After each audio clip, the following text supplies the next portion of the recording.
Assalomu alaykum. Bugun biz sizlarga secret videolar davom ettiramiz. Sizlar bilan Wi-Fi parolni qanday qilib aniqlashni ko'rib o'tamiz. Buning uchun biz kompyuterimizga kerakli bo'lgan terminal ochib olishimiz kerak. Mana bu kompyuterimizning pastki bo'limida, search bo'limida bizni qidirib topsak bo'ladi. Bu yerdan biz command prompt deb yozib olsak, mana shunga kirib olamiz. Va biz mana shu terminalimizga kerakli bo'lgan buyruqlarni berishimiz kerak. Xo'p, misol uchun bizda kerakli buyruqlarimiz bor.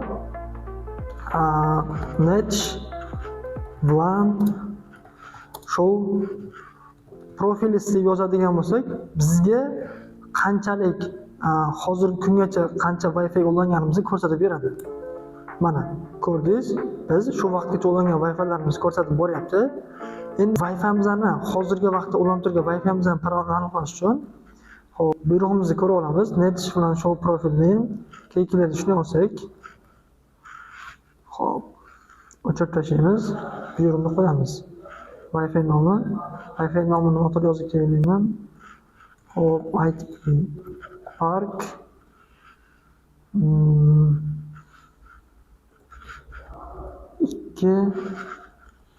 5G sinab ko'ramiz.